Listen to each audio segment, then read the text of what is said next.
Good morning. My name is Sylvia Schwag-Serger. I'm a professor of research policy at the University of Lund and the 10th president of the Royal Swedish Academy of Engineering Sciences. And in that role, I am extremely honored and happy to welcome you to this seminar entitled Inside NATO's New North. And I would like to welcome the people in the room, but also the over 200 people who have registered to watch this event online. EVA, the Royal Swedish Academy of Engineering Sciences, is, to our knowledge, the oldest engineering academy in the world.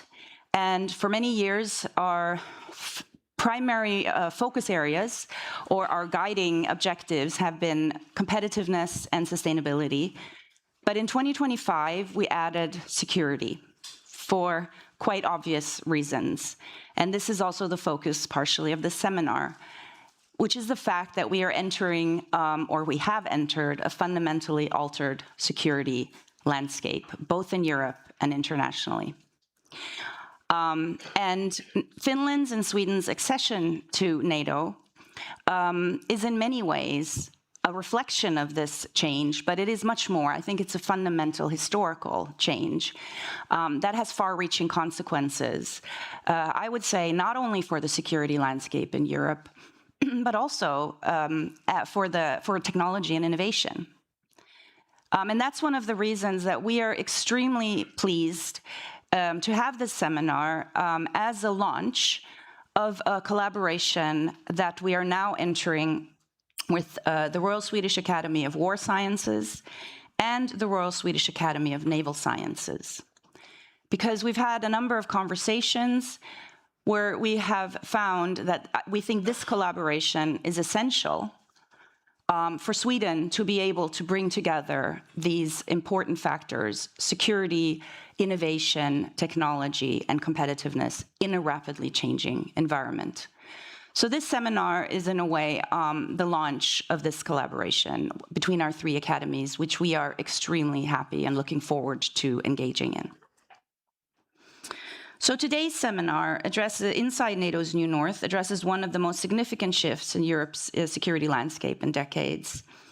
And as I said, I think the accession of Sweden and Finland to NATO will have far-reaching consequences or implications for Swedish security in our region and in our region for years to come. And most importantly, it's a development in which we all have a stake. I don't think I have to repeat to you how the security landscape has changed, but just one of the things that also makes this collaboration so important is that, for example, the lines or the boundaries between what is war and what is peace are being sort of blurred. That we are operating under enormous time pressure for many ways, and that also applies to technological development in order to provide security, and many other things. And of course, the more sort of institutionalized threat that Russia now presents to our security on our continent. So we are extremely pleased to welcome three very distinguished speakers who I hope will help us put the term Inside NATO's New North, but also what Finland's and Sweden's accession to NATO mean in a broader context, into context. And what we will have is three about 10 to 15 minutes presentations or interventions. And after that, we will have a panel. And I want to say that I'm hoping to open up the floor for questions from the audience during the panel. It all depends on our time discipline, but I would be very happy for the audience to raise relevant questions, but please keep them short, and please mention very briefly also who you are.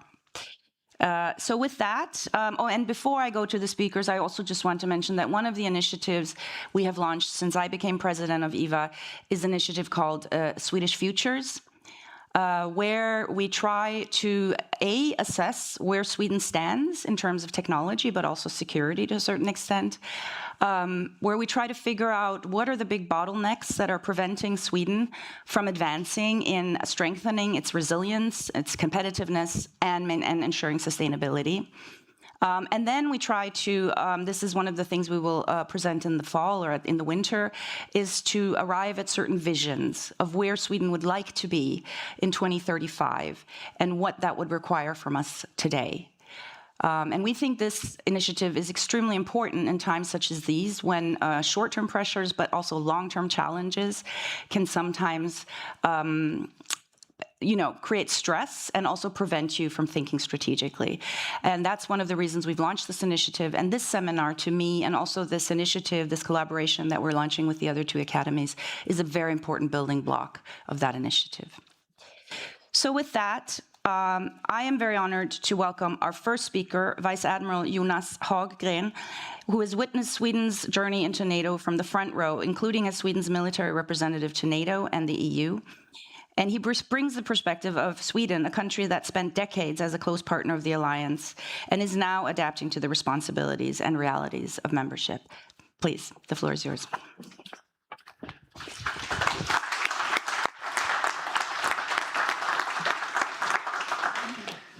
So thank you very much for that introduction, Sylvia, and also an honor also to be able to be part of the collaboration between our academies, as I have just also been newly appointed the chairman of the Academy of War Sciences here in Sweden, which is a great honor for me. I only have 10 to 15 minutes to sort of give you a reflection of my last 3 years as the military representative to NATO and the EU, and it's quite a challenge of what I want to say, because it might, I'm looking at my two colleagues here, so yeah, especially Kim. So I'm not going to eat your for breakfast in that sense, but to take your points. But I think with our similarities in what we're going to say, I hope so. But as the topic says, Sweden from partner to ally, and as I came to Brussels 3 years ago, we were still a partner but an invitee in that stage. And as the military representative, you are one small part of a bigger picture of a bigger organization, not at least of the Swedish representation that was being built up at the time. And I also realized that, and I will focus on NATO now. I would like to speak a lot about the EU as well, because it's such an important organization that is also in a new dynamic. But as I arrived in Brussels, NATO is, of course, also in transformation, in transition. The war in Ukraine is, of course, dominating the setting. That's one of the main reasons that we are also becoming members of NATO.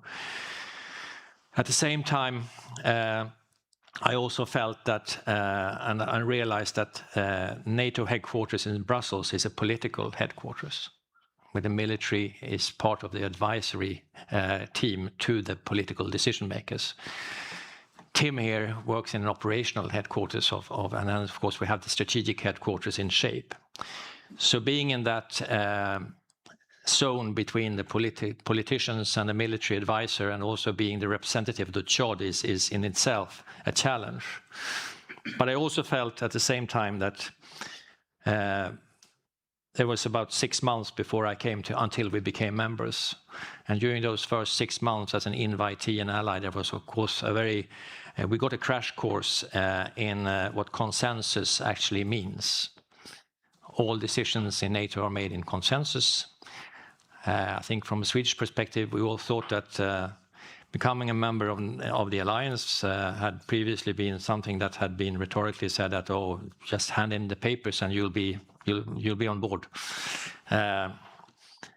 And I think for a lot of us, the process was fast. It was very quick for both Finland and Sweden to become members. But I think we all thought that it would take a matter of weeks and not months. And for us then, having to wait a little bit longer than our Finnish friends, and seeing then the politics in motions with, of course, Hungary and Turkey in this sense was in a sense both frustrating, but I also think we learned a lot in that process on how the insides of NATO actually work, and at least, of course, how much the politics mean in that organization. At the same time as we came in, there was also a lot of work of building up the NATO representation in itself. For me, it meant that the military department had been, prior to membership, 3 to 4 officers, We are today, 3 years later, we are 23. The representation itself is 50 plus. In total, it was around 14, 11 when we came in. So that's building yourself internally at the same time as you have to take care of the everyday business was, of course, something that was challenging in many ways. But the immediate effects of us becoming members, none of the concerns that we had prior to this actually were realized. There were other things that I think challenged us. I mean, we had concerns that we would be drowned in bureaucracy. I mean, we're still drowned in bureaucracy. That's an everyday problem, but it did not have that effect. It was taken care of. We were prepared for that. I think the biggest and the immediate geostrategic effect with Sweden and Finland becoming members was immediate. You just look at the map and you see suddenly two large parts of territory are blue, and they are in play. And I think there had been, of course, arrangements of how that would operationally work, which was kind of more of a, I don't want to say quick fix, but it was arranged. And then going onwards from there was about integrating ourselves into the plans, integrating ourselves with our capabilities, and then getting into the everyday or planning cycles of NATO, both with the NATO defense planning, but also in the operational plans. That's kind of the integration part that I was mostly, of course, involved with, and that was one of our main aims of coming into the alliance. Looking then on what we bring to the table, I think from a Swedish perspective, we are sometimes a little bit unaware of ourselves, of what we actually bring to the table. We need to remind ourselves that we actually come in with all, I think, the ingredients of what you can use as if you want to be a strategic player and if you have the political will to use those tools. I'm talking about our military capability. We are in a growth. We are going towards 3.5% of military expenditure. We have a broad political base that is pushing that. So that's, in that sense, a lot of my colleagues in the military committee were relatively envious of that political situation in my country. I think the big challenge is delivering upon the 3.5% on the economy, of getting the production and getting industry to understand how important delivery in time, and also important the time in itself. I don't know how many times I've heard the words sense of urgency being said, both on political level and also on the military on the higher discussions on the military level. And I think the big challenge is to deliver on it. Is there really a sense of urgency or not? I think that's something we can discuss. Of course there is, but I think there is a little, and I think one of the collaborations that we have with other academies and the whole of society is to actually explain how important this is and what risks we are actually, and what risk we are at the moment maybe unawarely taking without us really understanding. You can just look at the discussion being held in the upcoming general election in this country to say, maybe are we really talking about the right things that need to be addressed? So that's something that we, of course, in NATO and also NATO itself is discussing. And I can feel that NATO as an organization is very fast in adapting itself to changing its plans, changing the immediacy of wanting to transform, both within the ACT, which is the transformation command, and also the strategic command and operationally in shape. They are connecting and they are feeling that sense of urgency. But then, as politics goes, it's the member states and the allies themselves that have to put up the money and the capabilities that NATO is asking for. So I think that was very obvious to me when I came in. And we have, in this country, we have the people, we have the economy, we have the industry, we have all the ingredients to become that strategic player and to play that game within NATO if we want to. If we have the will to pursue our national strategy, I think that is a very important part to then, what is the national strategy? Shortly then, if once in the alliance, I think what you also realize, and I think what we realized in Brussels, was that events that take place immediately hit Stockholm and Brussels at the same time. which means that you have the formal process in NATO that goes in a yearly cycle that everybody you're well aware of it, but then you have the ad hoc process, the events that take place and things that we have to react to, and that demands that the nation needs to be fully aligned of what is your position, how do we work together to handle that situation, because it's immediately. I mean, you have to really have that organize yourself in that way so you can handle that type of process. And then, of course, there is the process between the representation, the different departments, and the government here in Stockholm, and to get that up and running. And I think we've made progress during these 3 years. I'm both proud and I'm also happy in the way we've done that. So we really haven't got nothing to be ashamed of. We just need to develop it now.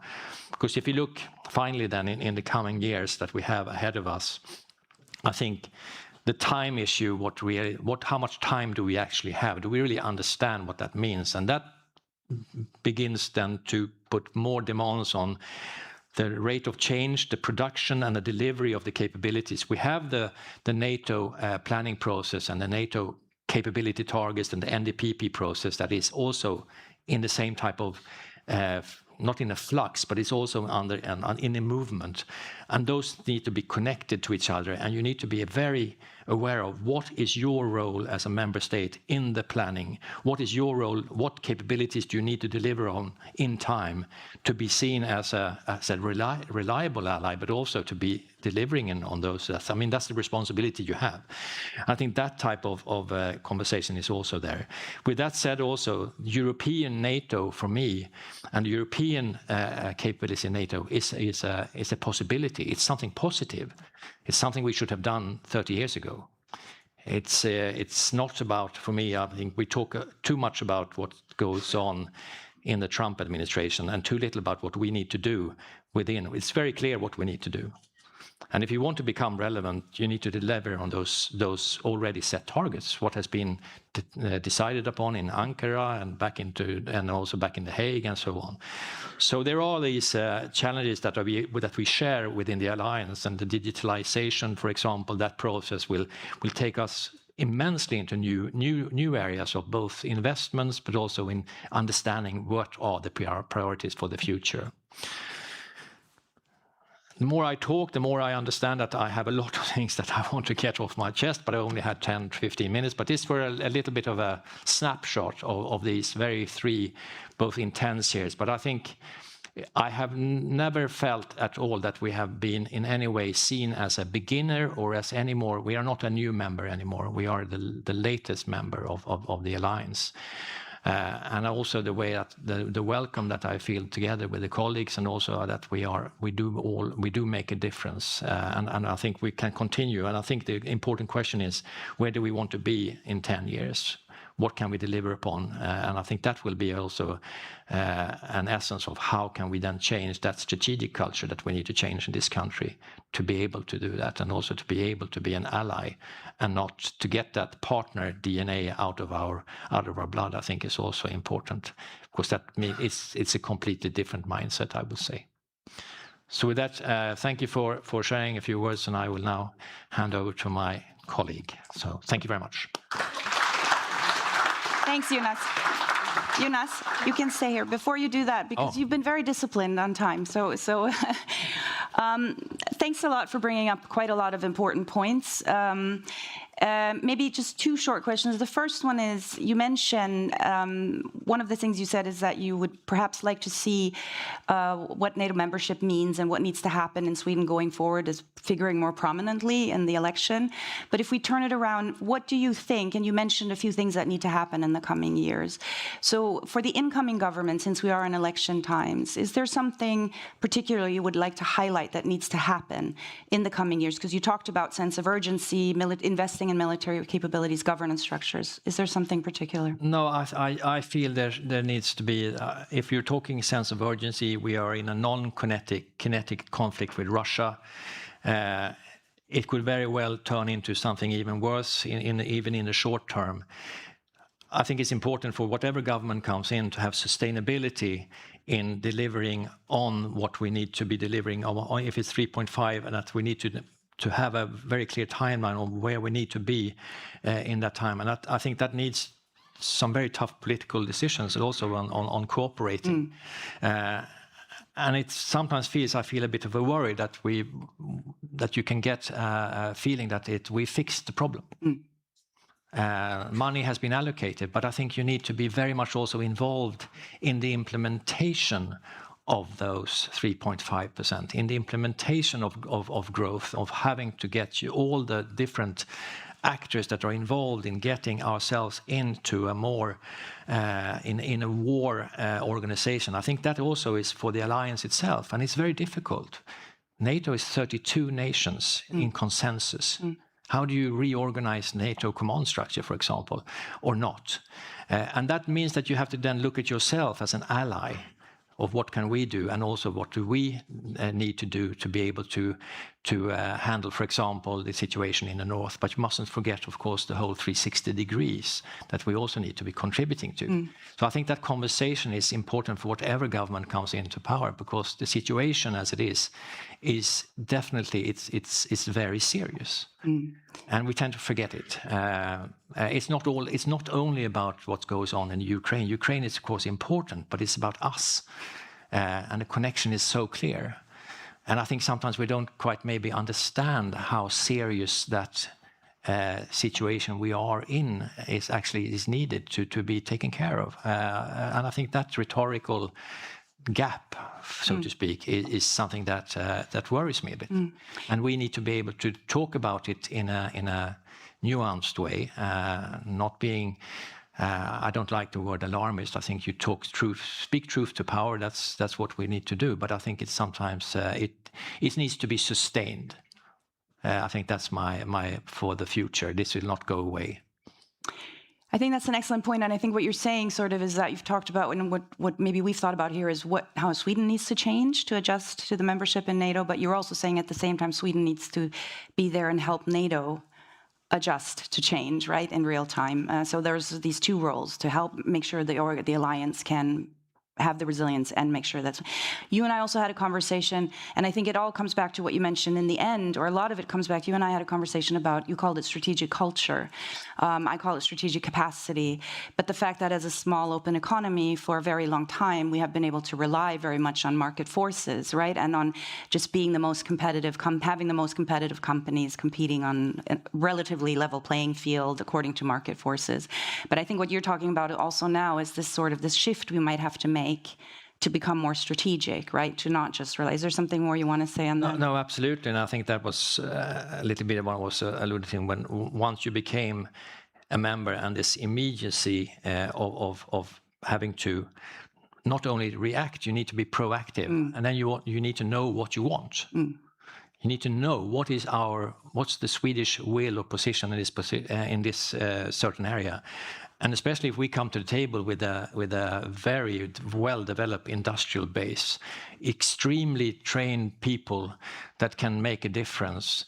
If you don't know from the start what is our strategic will, it becomes, of course, very reactive. Yeah. If you have to ask. And I think to get that mindset, that cultural back or into the DNA of this country, I think is up to all of us to educate ourselves, to discuss, and also to really use the strategy and implement it. I think that's kind of the key that I felt sometimes, of course, in the start was not absent, but you had to work a little bit harder to try and together, what is the Swedish position here? What is our will? I think that's an excellent point that I hope we can take into the discussion. And one of the top business leaders I spoke to a few weeks ago, he said, I thought that was an interesting statement. He said, as a country, perhaps we've left strategy up to the market. So maybe that's something we're thinking about. But thank you so much. You'll come back for the panel, and then you can have a seat. Thanks a lot. I'm off the hook.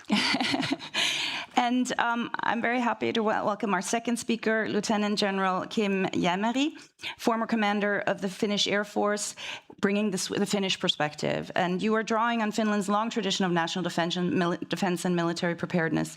And we hope you will reflect on how Finnish capabilities strengthen NATO's collective defense and what deeper Nordic integration could achieve. Please, the floor is yours. Thank you.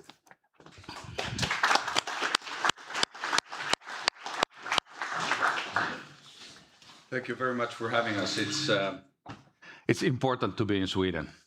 The Finnish president met with some of our industry leaders from the Nordic nations this week under something that's now called the Nordic Compass, and there's a defense track that now is taking off with some of the biggest companies in our Nordic nations. And if we now miss this opportunity with the raising budgets and the motivation, the need in making and lifting the Nordic industrial cooperation in defense to the next level, then we are hopeless. We have to make it happen. So that's why it's important. Sweden is central geographically and strategically because of your size and weight. So it's great. It's also wonderful to be here. My 42 years in uniform, one of the best ones were in the 1980s when as a young Draken pilot, which I flew for 7 years, so I'm a Saab person as well. Then we would go to Ängelholm to train for Superstall with a special aircraft with our Swedish colleagues, and that was my first international experience in working in defense as an officer. So great memories through the decades and great colleagues, of which Jonas is obviously an example. What changed was Sylvia's question, and it's also important from the Finnish point of view to look at what didn't change and what we did not want to change, what we really wanted to either stay the same or improve, but not take the risk of losing.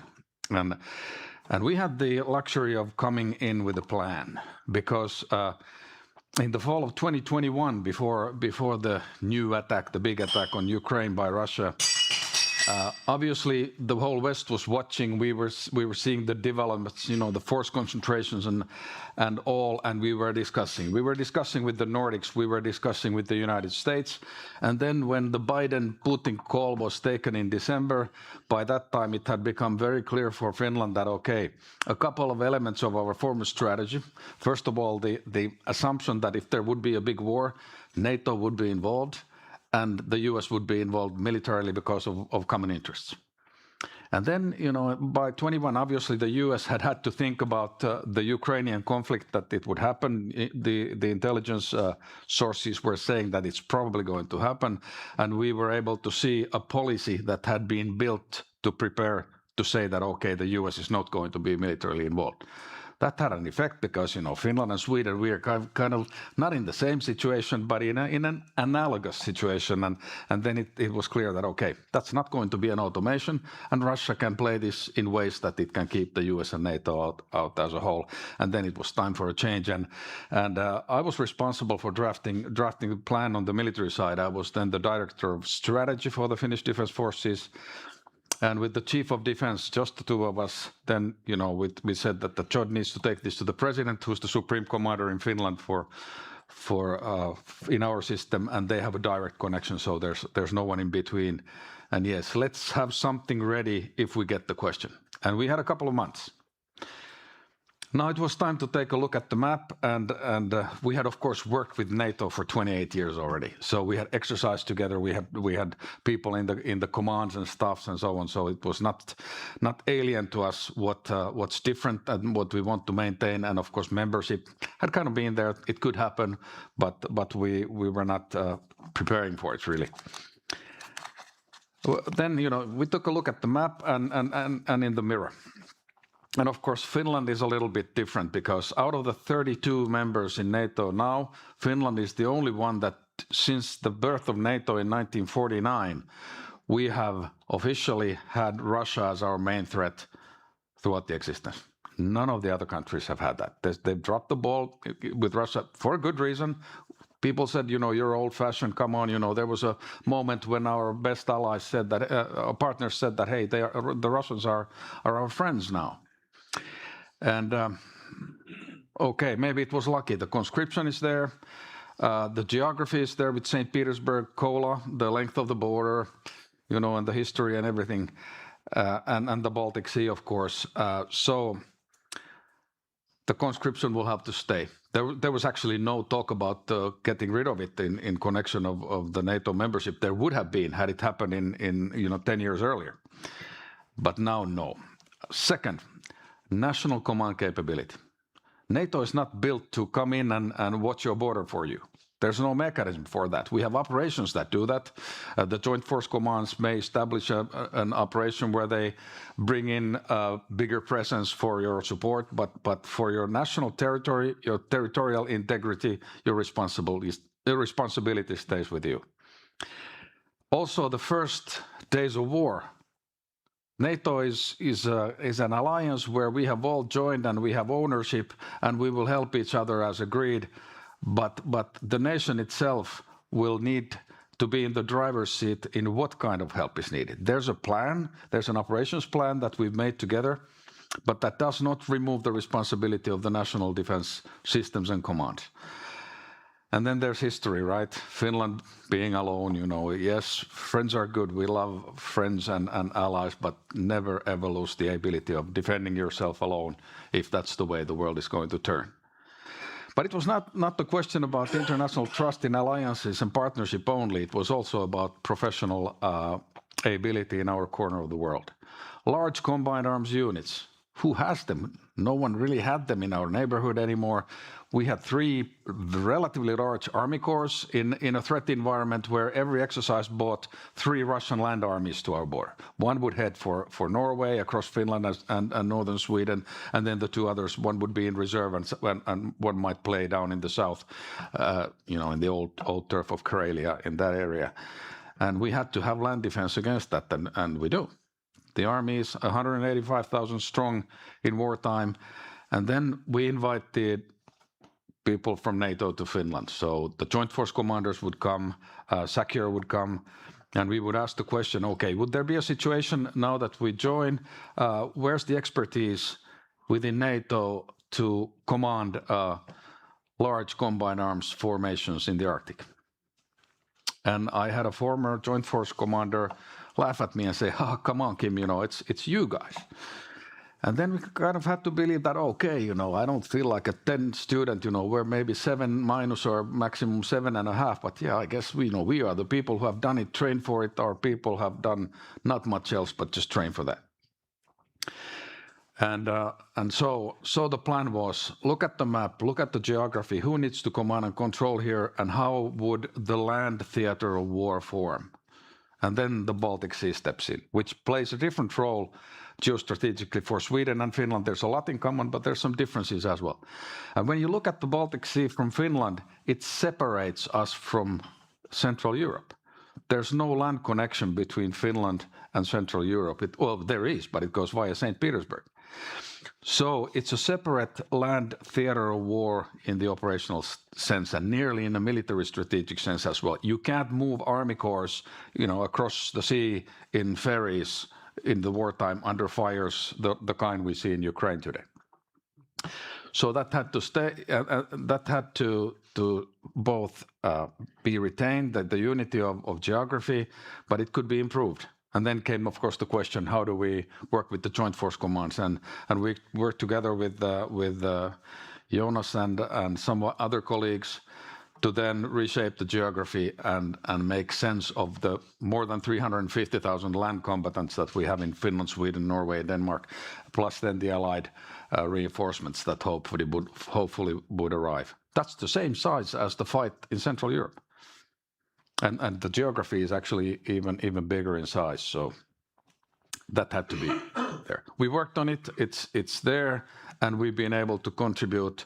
And now, as you know, there's a land component command for the Joint Force Command in Norfolk, where Tim and I then worked together in the early phases to realize that, okay, Finland, you're saying that the land war is important for you, you're saying that you have a big army, take the responsibility. Pick up the bag and carry it, and okay, and now the place is in Mikkeli, and you know, you are all in there, the Brits, the Swedes, and so on, and we'll do it together. But we can provide the mass of the personnel when and if and when we need to expand the command capability, and it's right next to the Finnish Army Command. So there's great coordination. That's an example of how you want to maintain something, how you change NATO as you come in, how you fit the interests and find the common interest to fit the interests together. You continue discussing and then finding the best solution together so that you can agree in consensus, like Jonas explained. Well, NATO was already in change when we joined. It was a moving train, obviously, with a new strategy, new strategic concept, and then there was, it's all public, NATO strategic concept from 2022 stating that we will defend our area and every nation, and we will not give an inch to the enemy. And that's new. Finland is not used to not an inch, we're used to go back a little bit, let them come, cut them in pieces, and get rid of them. So that was the Motti tactics, and you all studied that, and Sweden, of course, helped us and watched us in the last war when he had to do that. But of course, changing territory for time, so it was an operational tactical discussion as well.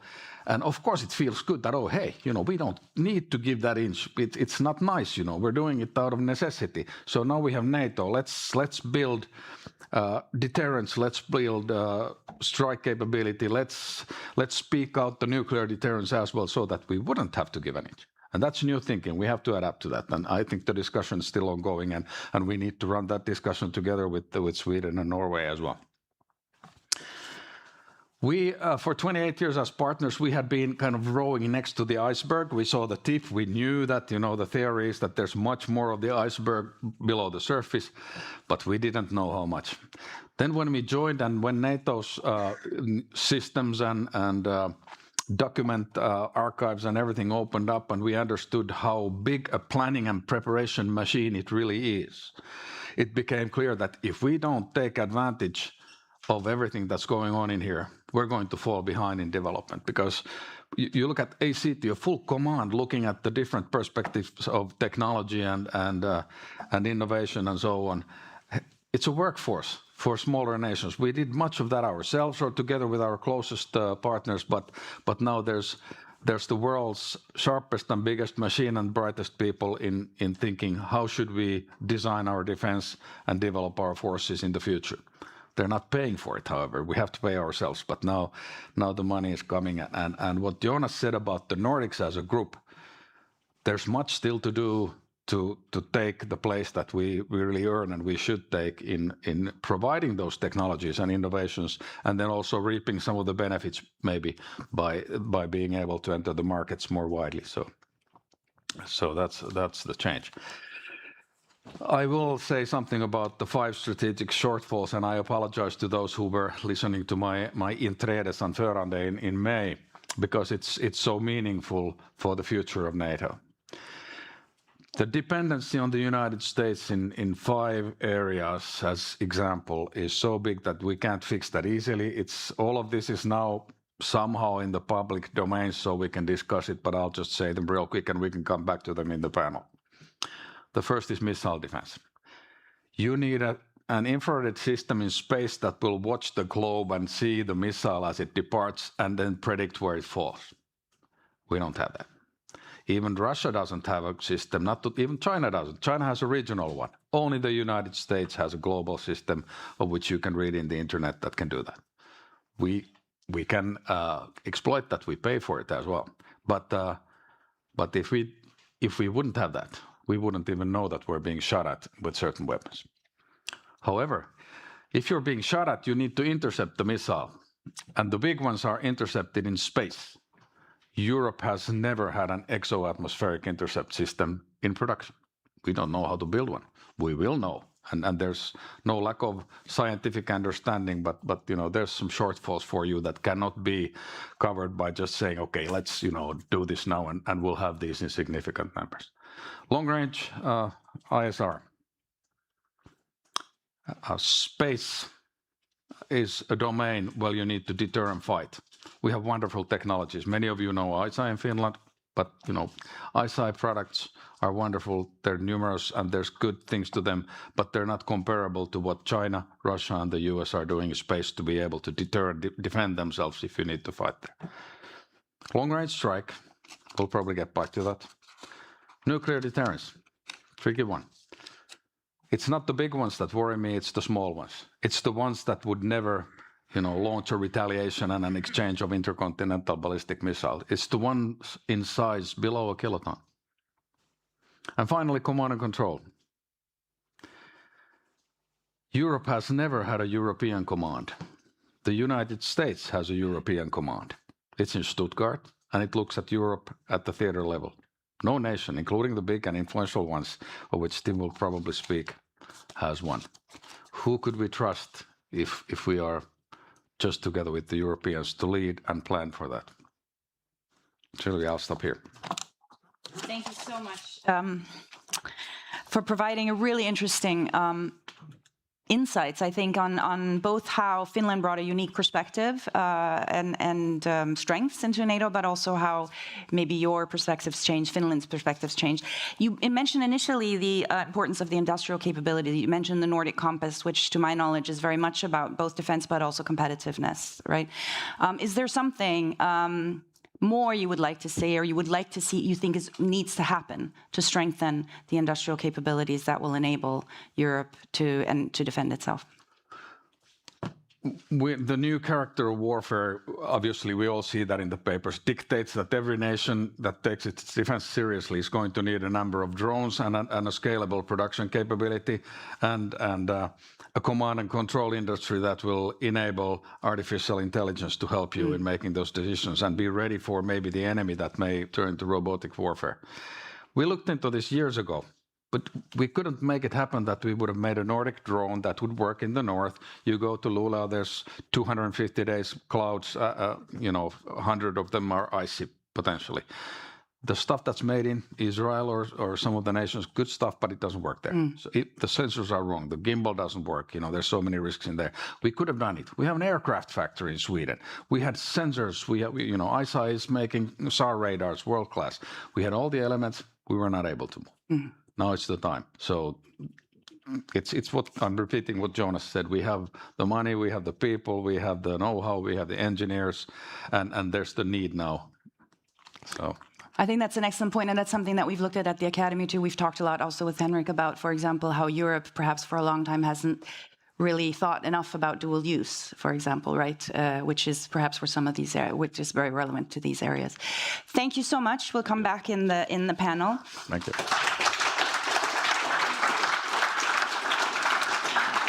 Last but not least, I'm very happy to welcome Rear Admiral Tim Henry, OBE, former Deputy Commander of NATO's Joint Force Command Norfolk, bringing the alliance perspective.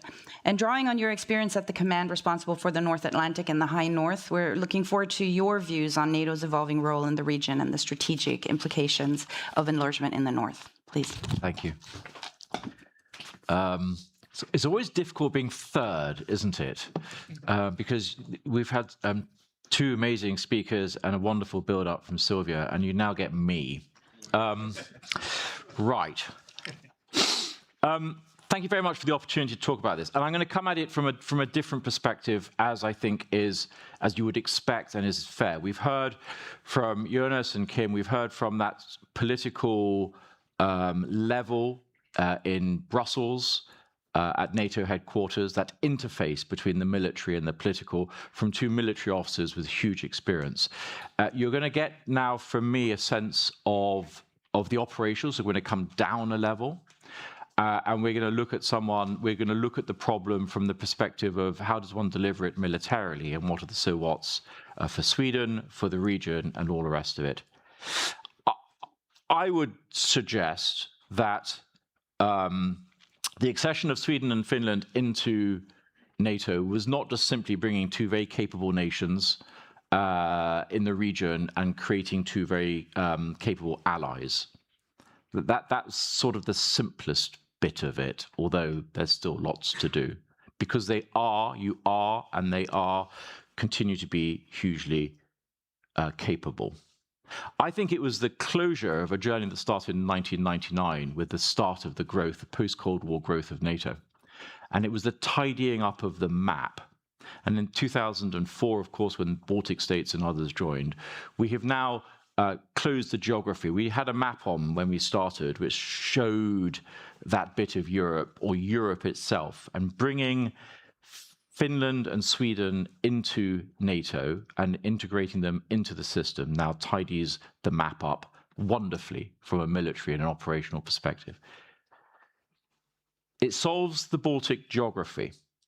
It solves the challenge of having chunks of NATO as was, so like squeezed and cut off, either by neutrality or non-alignedness, or by geography in a sense of places like the Svalbard Gap, where you're really geographically constraining Estonia, Latvia, and Lithuania and cutting them off from the rest of NATO, the rest of Europe.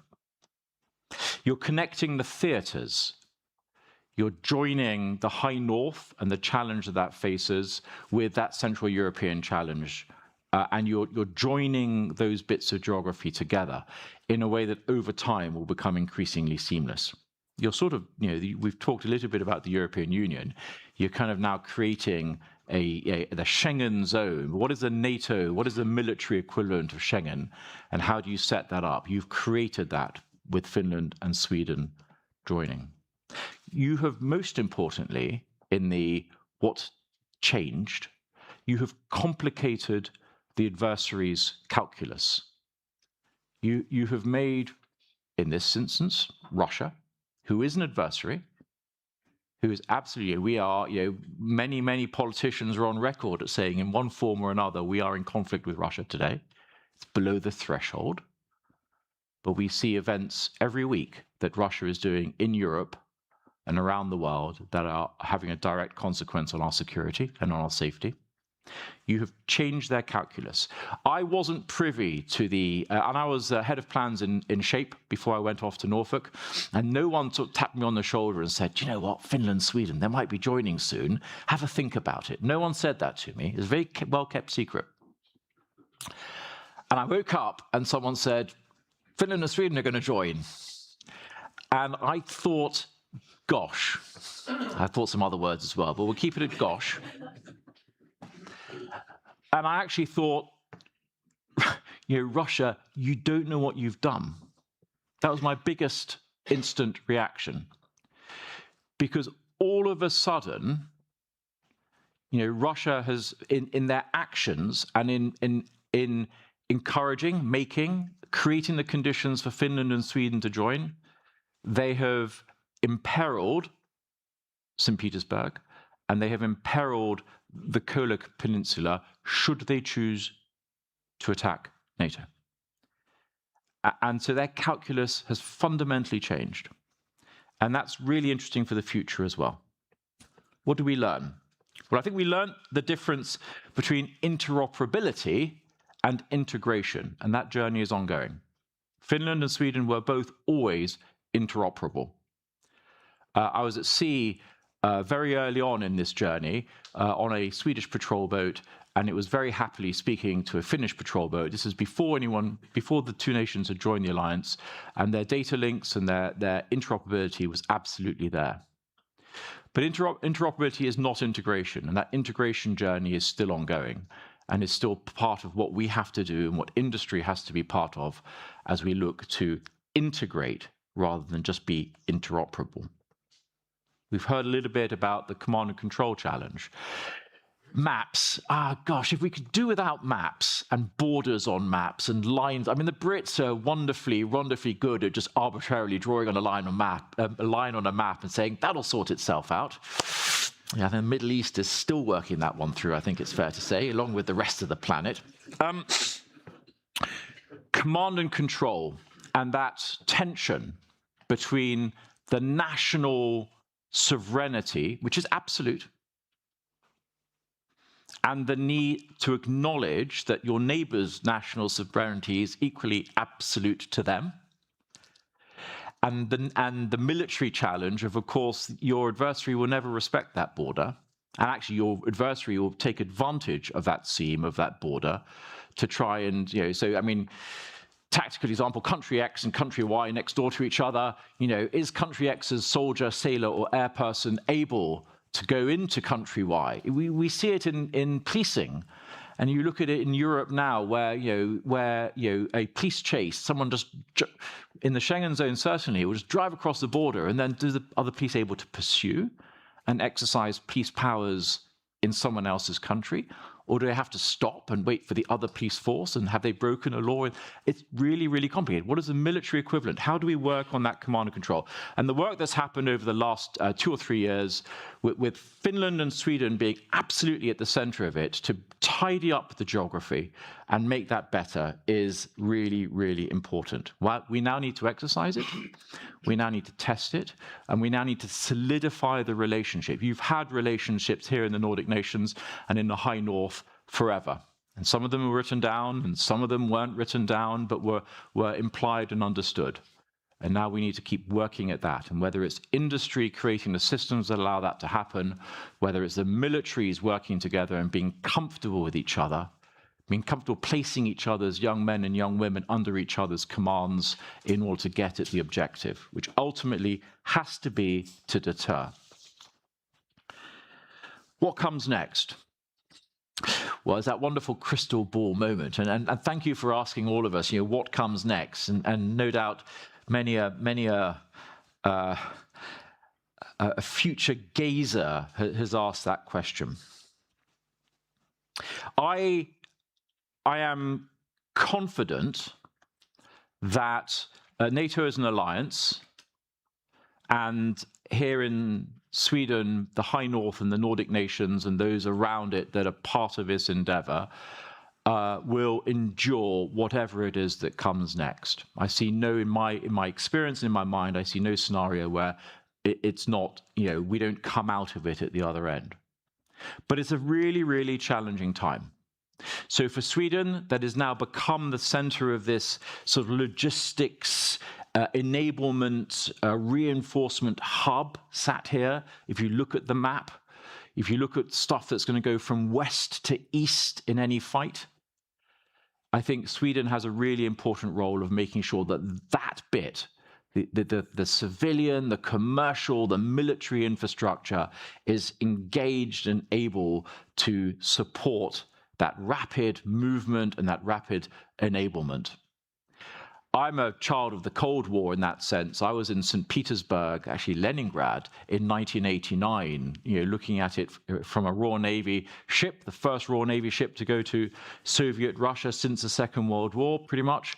And we were in St. Petersburg looking at their history and chatting to them at the time as best you could about how they thought and trying to learn as a young naval officer. Their mindset hasn't changed very much, and the nations that look at them much more closely than I ever have will absolutely recognize that. Every country in NATO is on the front line in one form or another. Sweden is on the front line. You have islands that are quite exposed in that sense, and we are already feeling the impact of those sub-threshold attacks. So getting the nation squared away and resilient and ready to support its role within the regional plan. The Arctic.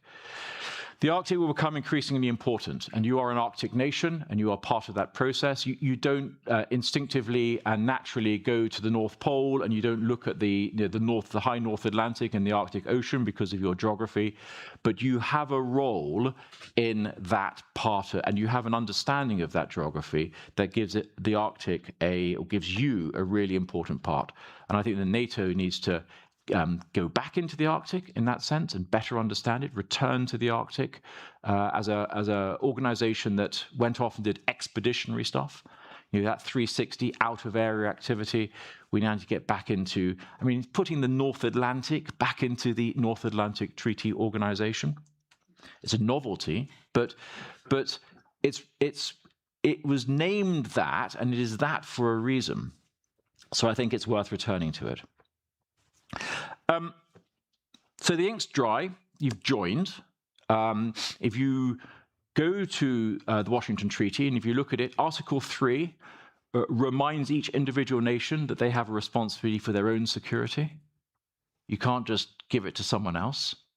So it starts at home for each of our countries. Article 4 encourages us to discuss stuff if we're worried. And Article 5 talks, of course, about collective self-defense. There are a bunch of other articles, one of which is you have to give at least a year's notice if you want to leave. So nothing's going to happen quickly. And I don't think anyone in this room is planning to leave the alliance anytime soon. But we need to focus on what we can do. I come back to deterrence. Deterrence is the most important part in my mind. We have to deter our adversaries, whichever adversary, wherever they are on the planet. We have to deter our adversary. If you're a bank robber, you will not rob a bank if you think that you're going to get caught. You are deterred. If you are a nation state, you will not do something above the threshold where you think you will not succeed. And it is making sure that your adversary understands that your deterrence is credible and meaningful. NATO owns very, very little. It has a command structure. It has some. It rents some fiber optic cable around Europe and across the Atlantic. It owns a bunch of buildings, sort of. It has one ship. It has a bunch of uncrewed aircraft running out of Sigonella. It has a small number of airborne early warning aircraft, surveillance aircraft, which is looking to replace with a more local variant. And it has a bunch of civil servants. A whole bunch of the military people, of course, are attached to NATO. NATO owns very, very little. As both Jonas and Kim have said, it is the nations of NATO that bring the capability. Sweden, Finland, the other Nordic nations, you bring a huge amount of capability to NATO. And the trick now is to fuse it together. You start at home, because NATO expects you under Article 4 to start at home. Article 3, sorry, to start at home. Start at home, but then come together as a bloc. Because as has already been said, the nature of the challenge that you face here is different to the nature of the challenge that is faced elsewhere around the alliance. And lastly, I'm not going to comment on elections in Sweden, because that's not my place. But let me talk very quickly about the UK. We had an election a bit ago. We've just gone through a process that has looked at our defense industrial strategy and then ultimately our defense industrial plan, and has looked at what we're going to do to get to our headline target of 3.5%. Tim Henry's view is we're not going there quickly enough. We lost a Secretary of State for Defense, so a defense minister, and his deputy not so long ago because the money didn't match the aspiration. And now that the chap that resigned is now our head of Treasury, our head of Exchequer, our Chancellor.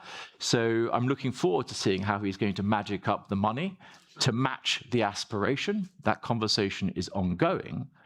But every country faces this tension between the reality of the resource that you have available to you now, the willingness of the nation to take cuts, to reduce the offer to the people in order to resource that security piece.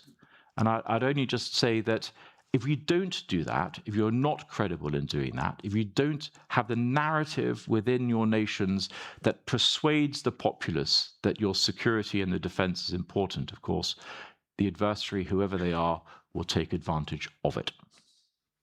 I shall pause there. Thank you so much.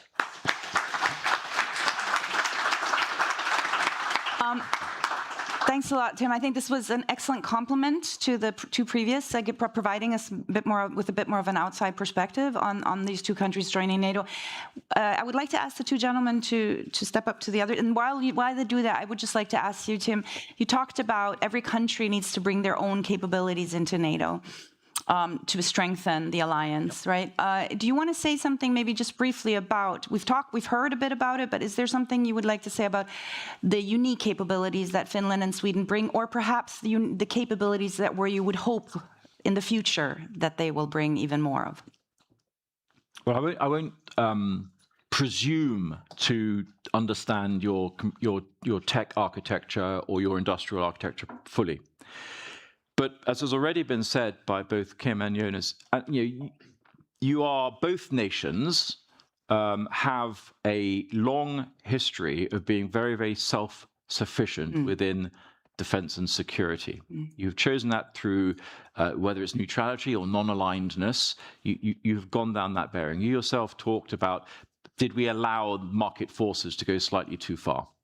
I think that what you will wish to consider as you bring in more money and as you address some of the shortfalls that have already been discussed is how much of this needs to be kept at home, built at home, made at home, kept at home, And I think a much smaller risk is how much of this can we keep within the region, within these tight relationships that we have with our neighbors to the east, to the west, to the south, that allow you to spread your risk, spread the load, but also keep it close enough that if you need it, it's a very different conversation to have with a very close and tight neighbor that says, look, can you spare me this? Or I really, really need that, compared to a company on the other side of the planet.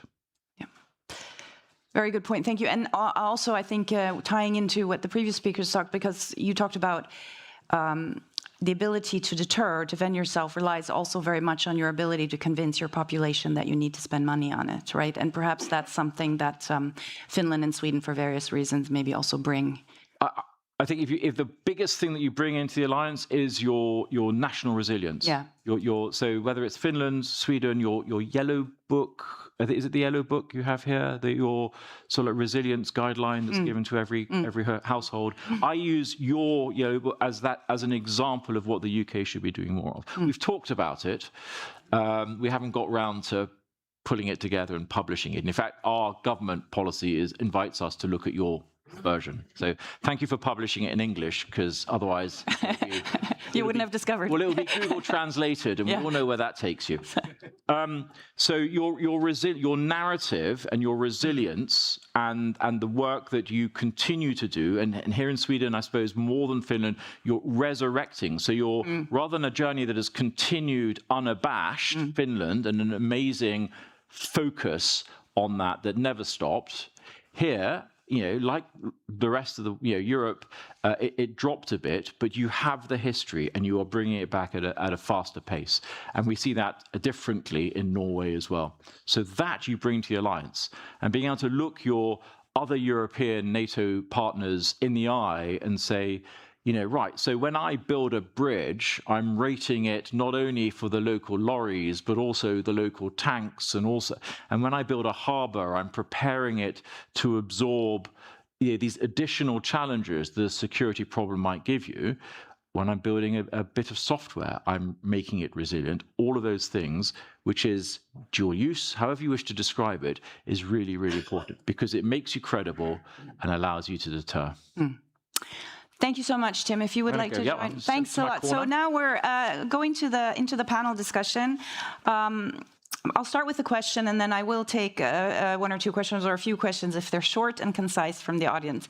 I was going to just change the perspective a little bit. We've talked now a lot about Sweden and Finland joining NATO, and they are now inside NATO. And the Nordic region has been brought together under JFC Norfolk, and NATO has new defense plans and capability targets. But I think maybe a big question coming from the Nordic countries, from Sweden and Finland, is quite simple. If deterrence failed tomorrow, is NATO actually ready to fight and reinforce the North? And where is the biggest gap between the plans on paper? Because I think all three of you have talked about, or Jonas at least also talked about, that it seems like we think we're done with our work right now. Sometimes that we've joined NATO and check, and we can sort of check that off. Where is the biggest gap between the plans on paper and the ability to execute them? Command and control forces, logistics, infrastructure, air defense, or something else? Who would like to start? Yeah, as the host nation, I will start, of course, this very extremely important, but also I think rather not difficult question, but I think the answer becomes difficult because, yes, of course, NATO is ready to fight. Our nations are ready to fight, will have to fight, but it will become a rather messy affair at this in the here and now. I think we have done and we are doing as much as we possibly can under the present circumstances to get ourselves ready for that fight. But there are still, as we all know, shortfalls, and they are significant. Hence, the matter of time that we need to be able to mitigate those shortfalls. There is, of course, another very important factor also, that we are actually in a judicial peace. which of course hampers some of the maybe actions that we want to take to mitigate shortfalls in that time frame that we have. So that's the big, I think, one of the reasons why that question becomes so not sensitive, but also difficult to manage, because it's where we are. We have not forgotten, but we have 30 years of underinvestment that we also have to take care of.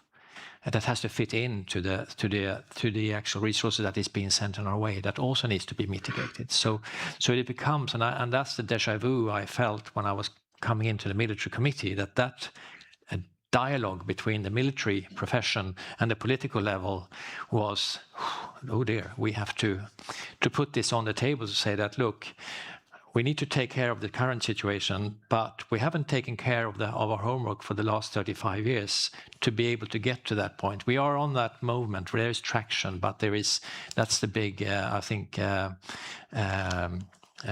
challenge that we have. And then when events take place, then of course another dynamic will set in. So I feel much more comfortable with this difficult question to do and handle it together with 32 others. And I think the military part of NATO is kind of the machine room of NATO that is working, and it's kind of doing its plan. It's kind of, there is a stability there that of course mitigates some of the rhetoric that is above us, so to speak, so that we, as long as no other decisions have been taken, we are working with the plans we're integrating, we are exercising them, we are trying to fill them, but people and filling these plans and with resources in the time, I think is crucial. So I'll stop there and kick it off in that sense. Who would like to follow up? Yeah, Kim, do you want to? Thank you. Yes, it's a valid question. It's a good question, and it's a nice question to answer as well, professionally. I think the answer, first of all, is yes, but to varying degrees. What are we able to defend ourselves against? Russia can't be defended against. You know, we've demonstrated it before. Ukraine demonstrated, so we can very probably defend all the nations in the front line from being invaded with a regime change and, you know, Russians stepping on the western borders and taking control of the whole nation. But can we defend ourselves against 4 years of fighting in mud holes with our children, with enormous losses and the society taking hits that the Ukrainians seem to endure admirably well, but would we? Can we defend ourselves against nuclear coercion? So if Russia starts blackmailing and you know, we drive ourselves into situations where we can't deter that. So it's to varying degrees, but at what price? And now we have to work so that price becomes acceptable in terms of human lives, in terms of years at war, and in terms of hopefully deterring the Russians. But finally, what will deter the Russians? What will make them stop? We don't know. We had predictions, we had nations that know Russia better than Finland does. That's the Baltic states. A Baltic chief of defense once told me that, you know, they thought that if they can cause 1,000 casualties per day, the Russians will stop. Now we know that they won't. At least not for now. So, you know, can we win the war strategically? Then we enter a new discussion. Over to Tim.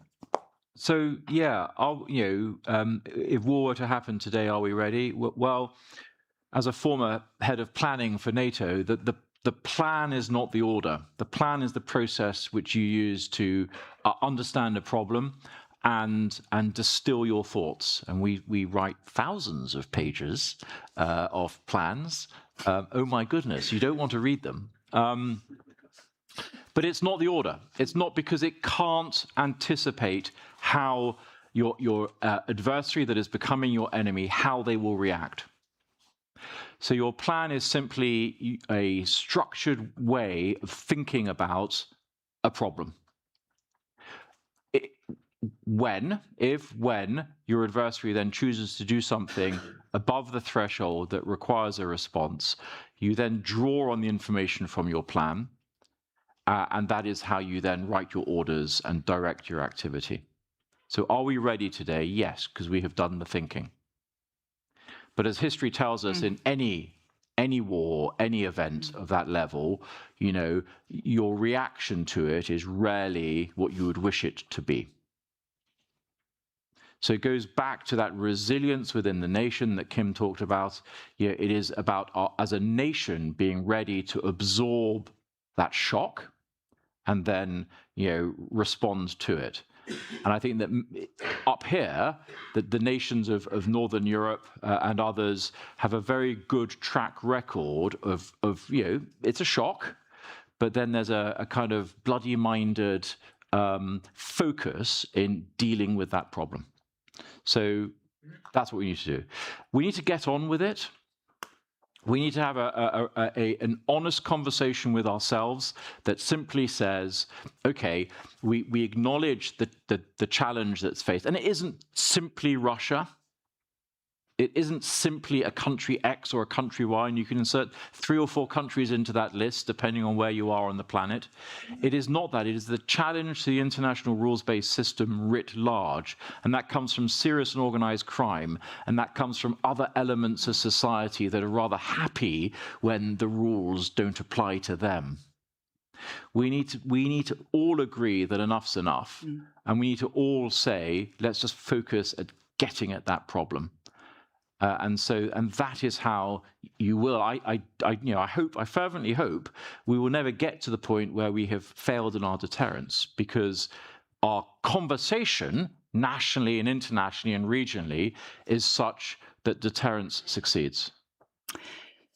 Thank you very much. I will open up to 1 or 2 questions. Wow. Okay. I can take 4 if you're very disciplined. So I'll start in the back, and then yes, you have a microphone next to you. Yes, thank you. Jan Hylander, Royal Swedish Academy of War Sciences. Key question to the 3 panelists. How do you define European strategic autonomy, taking into account the challenges that you have touched upon, but not the least also taking into account transatlantic relations?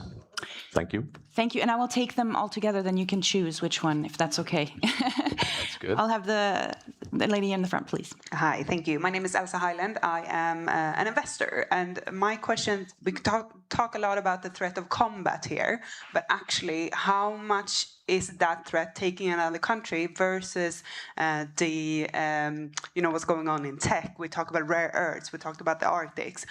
We talk about, those type of threats rather, because do we really see that Russia is interested in taking another kind of front line, making another 4-year war? Do they really have the economy for that? Or is it more a political play? Thank you very much. Lucas? Yes, hi, I'm Lucas Dust. Thank you for the great discussions. And I'm a former member of the EVA Student Council and now part of the Business Council. My question is, what's the most important capabilities that we as citizens of NATO can contribute and help to benefit NATO? And also, what do you see as the biggest challenges with the KPIs of NATO? What would you change in the KPIs of NATO to guide that building up of the capabilities? Okay, excellent questions. I hope you're taking notes. And then we had one more. Maybe it fell away. Was it you? Yeah. Sorry. Yeah. Yes, thank you. My name is Hans Beyer, and I come from a Swedish bank called SEB. I'm just curious about the defense collaboration agreement that Finland has with the US, and if that is really necessary now that we join NATO. But that's more directly related to Lieutenant General Jämmerling. Thank you very much. I think it covers an excellent range of areas. So who would like to start? And we'll try to cover all 4 of them, but you don't have to address all 4. Take the autonomy. Go ahead. Thank you very much. The strategic autonomy question, I'll maybe start with that because it relates to what I explained about the strategic dependencies, the strategic shortfalls that we have in Europe. The seriousness of which has really come into public discussion only this year, earlier in the spring. The understanding of what we can't produce and acquire and learn fast enough for a big, rapid rupture. So there's no strategic autonomy in the sense we are enjoying of those strategic capabilities and the security they bring to us today.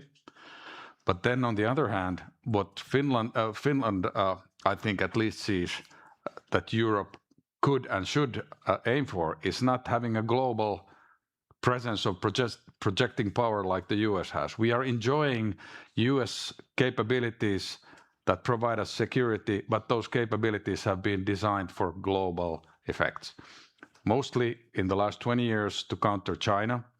They can be applied globally and so on. If Europe needs to replace some of that, then we don't need the same level of ambition, and I don't think we would ever have that. So it could be a different solution, maybe a cheaper, a quicker one to build and easier to hold up. But strategic autonomy is not a favorite term. Good. I think going on to having an add-on on your introduction that came on strategic autonomy, defines European strategic autonomy, define European capabilities, I would say. What capabilities that if we delivered on the capabilities that we have promised to deliver on, I think we will have be in a much better place to be a European alternative or an actor in the places that we will have to engage European assets than today. Today, I think we are in a place where we are absent in some areas where maybe there should be a European presence or a European capability, due to that we are either not interested or we're not capable. So I think if you start there, you might have the conversation of what is actually our level of ambition then as Europeans. And I think that's what I see as the possibility or the potential that we have if we want to be that player, or if Europe wants to be that player. And I think that was also what I alluded to in the EU discussion, that we need to get ourselves into to be able to help with defining the European part that is to be facilitating in one sense also NATO.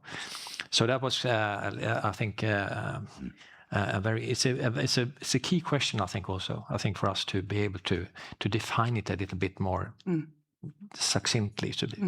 Jonas, sorry, can you answer can you answer the question by the representative from the Swedish bank? Do you have a? Oh yeah, so the DCA question. Well, Sweden has one too, and so do the other Nordic nations. The content of it's available quite publicly, and it has to do with direct cooperation with the United States in the areas of our nation, in preparing for exercising together, but hopefully and maybe also operating together. But it's not a DA, a defense agreement, which Japan, for example, has with the United States, that would then provide for something like NATO does in the alliance. So they're different. And as we have now seen, NATO is a great framework, but alliances and coalitions, alliance is not a good word, but coalitions and groups that work together have always existed inside it, and they continue to exist. And now that we are in the northern group where there's US interest, there's the willingness from the US side that hasn't wavered in the political turmoil of the last 2 years in working together with our nations, one by one, for mutual benefit. So yes, it's good, it's necessary, and it's important, and it matches well with NATO membership. Great, thanks a lot. Tim, sorry, you were here. No, I think so. Taking some of those questions, European strategic autonomy. I go back to my Article 3 point. I go back to the point where, your autonomy has to start at home. There are a very small number of European nations that are so small, or have traditionally and forever been on a path that means that they have to rely on their neighbors in one form or another, under some agreement or other, for their own security and defense. But they're the exception. The rule is that your autonomy starts in a sovereign and national way and then grows out from there. So if we start here in Sweden, we'll then go and look in the region, and we'll look at our neighbors to the left and to the right and to the south, and we'll say, okay, so we've now got a sort of Nordic, an area of autonomy. You might then expand it further and go, we've got a thing that the UK sort of quasi heads up called the Joint Expeditionary Force, which is another vehicle to come together as a bunch of countries, preordained countries, and exercise and operate, and maybe choose to do things to deter before you ever get to the point where you need to then activate things like NATO plans. So the politics means that we now are less clear about how a country X or country Y might react in an event. Just reminds us that we need to start at home, whichever country we're in. So European autonomy and the European Union's role in that and regional roles in that, really, really important. The question about threat of war, of combat, versus threat I suppose it's destabilization, and whether it's getting at your industrial system by taking away some of those rare earth things, or they're linked. It is not. There is no clear divide. We are already in conflict with a number of countries, because they are doing stuff to us that imperils us and damages us. My nation, a few years ago, a fifth-generation nerve agent was liberally spread around a small city in the south of my country. That's an extraordinary act. And if that had happened in the Cold War, would that have been an act of war? We can legally demonstrate that a state person did that act. This wasn't just happened to be some individual. So I think that it doesn't have to end up being a shooting war before things start to impact you. And so whether it's in industry, whether it's in government, or whether it's societally, we need to recognize that and we need to understand that. Citizens, you need to be comfortable that you may become very uncomfortable. Everyone that's done national service in one form or another has been uncomfortable. I think that's part of that journey, isn't it? And if you then were so crazy as to go beyond national service and actually serve, you have continued to be quite uncomfortable. But there's a whole bunch of people, doesn't matter what age they are, that have never felt that discomfort, that have never, acknowledged that. Nations here do really, really well because your government invites you to think about it. Have some water, have some candles, think about what you might do, have a grab bag. I mean, in America, you'd be accused of being a prepper and you'd probably have 1,000 machine guns in your back closet or something. But here you're looking at it in a far more pragmatic way. So as the citizens, how do you support? You support by making your government understand that if you lose power, if the banking system fails, your nation will not collapse in 5 minutes and there won't be riots on the street, which is, of course, the effect that people would desire to impose on you. That's how you get at that. KPIs for NATO. I would like to see NATO hold the nations more to account. It's really, really difficult, of course, because it is a political alliance that has one instrument, the military instrument, but the nations retain the right to give or take that away. But I'd like to see NATO be much, much better at saying, you said you would do this, country X, country Y, why haven't you done it? And it is getting better at that. I'm seeing a change in the conversations between Brussels, NATO in Brussels, and the capitals of the 32 nations to say, hang on, you told me last year that you were going to introduce this or you were going to do that. You haven't. The politicians, wonderful people that they are, they have a very, very short memory. The reason we have 30 years of decline is because politicians for 30 years made decisions, because the military never vote to cut stuff. We're the opposite. We want to keep everything. It's the politicians that decide to cut. But of course, they never remember that when they turn around and say, why haven't we got it? So that's what I would like to see NATO do more on. And I'm not going to opine on bilateral relationships. Thank you very much for covering, I think, all the questions. I would like to finish off with perhaps a question that maybe in a way is an elephant in the room, and I'll start it off this way.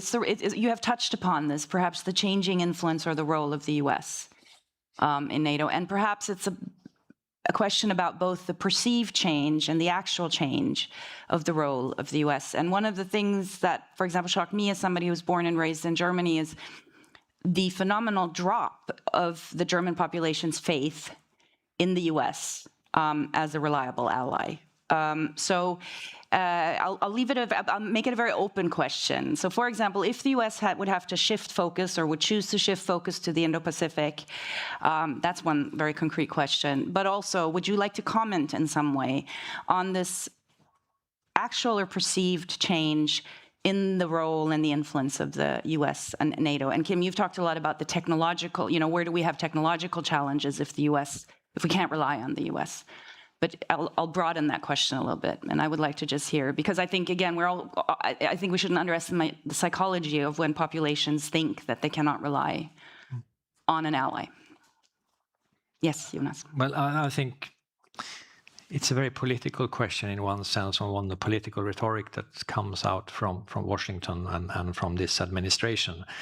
And in that sense, it becomes, in a sense, rather alarmistic or very dramatic on this shift. But if you try and take away that and look at what the US is saying and has been saying, it's what I started with saying in my argument, that this was something we should have done ages ago, that the European nations in both allies but also within the EU should step up to take care of their own security. And if you do that, the balance in itself will become different. So then see this as a possibility to actually take responsibility for our own destiny in a way. So with that said, with the movement that is saying with having European or allies as commanders of joint force commands, of course is one step in the direction. There are other things happening as well. But then step up to the plate. I do not see that the US will leave Europe in haste and then totally. I think we are too connected for that will happen, but it needs to be a balanced conversation on that. But it's also up to us and what type of conversation we will be in the future. So we own it in a way. Then it will be up to the politicians to take care of the other stuff that's going on, and that makes this so difficult with really truth and social coming out every day, and you're sort of, how do we react to this?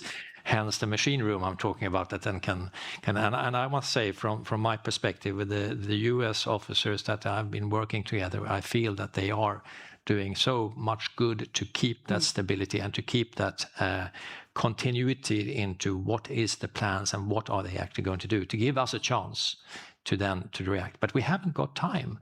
And that means also again that each nation needs to then step up and deliver on the capabilities, deliver on the volume that we need to do, so that the US can have the possibility to work in other directions. And so will we. So it's then, okay, am I trying to soften this over? No, I'm not. It's a serious, of course, political situation, but it's not for me to comment on. I just want us to get on with it and deliver on those, on what has been decided. But also, we need the politicians to be more engaged in the implementation of this, to be where they maybe want to be then, as a balanced partner to the US and an ally. Thank you very much, Jonas. Kim or Tim, who would like to? We're avoiding the discussion for understandable reasons, at least in the public, because it's a dilemma. If you spell out options where Europe will insure itself and hedge against, abrupt US, not joining a war or pulling out or whatever, these things may turn into initiatives on the US side where they grab on it. Okay, so if you're ready to do that, let's do it. Let's make this together. Let's make it happen quicker. And we don't want it to happen quickly because of the strategic dependencies, which put us in great danger if there's an abrupt cut and complete mistrust. So we prefer not to talk about it publicly as an option that we would build together.